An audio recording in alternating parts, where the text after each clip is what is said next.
బడుగు బలహీన వర్గాల అభివృద్ధి ధ్యేయంగా తెలంగాణ ప్రభుత్వం పనిచేస్తుందని టీఆర్ఎస్ ఎమ్మెల్యే ఫైళ్ల శేఖర్ రెడ్డి అన్నారు. యాదాద్రి భువనగిరి జిల్లా వలిగొండ మండల కేంద్రంలోని దేవి శ్రీ గార్డెన్లో కళ్యాణలక్ష్మి షాదీ ముబారక్ చెక్కులను ఎమ్మెల్యే పంపిణీ చేశారు.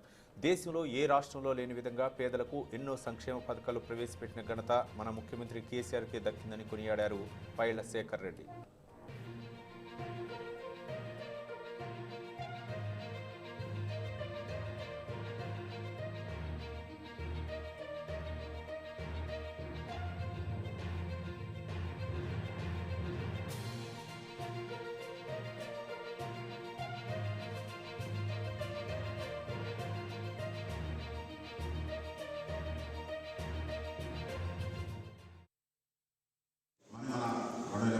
తర్వాత ముఖ్యమంత్రి కేసీఆర్ అయిన తర్వాత ఆ పేదవారికి కష్టం ఉండొద్దు, ఒక మేనమామ లేక ఒక పెద్దన్న లెక్క చేదోడు వాదనలు ఉండాలి, ఎంతో కొంత సహాయం చేయాలి, ఆ పెళ్లి ఖర్చులు భరించాలనే ఉద్దేశంతో కళ్యాణ లక్ష్యం ఒక మంచి కార్యక్రమం పెట్టుకొని గొప్ప ఇప్పుడు కూడా ఏ తల్లి కూడా కళ్ళు కూడా ఊహించుకోండి.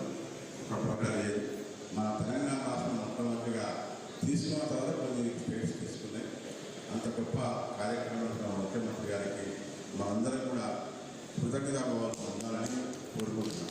అలాగే మనం గ్రామాల్లో వెళ్ళి పిలుస్తున్న ధాన్య కన్నారు, కానీ ఈరోజు మొత్తం రాష్ట్రం మొత్తంలోనే ఎంతో గొప్పగా రైతులంతా కూడా సంతోషంగా ఉండేటట్టుగా ఈరోజు మన తెలంగాణ రాష్ట్రం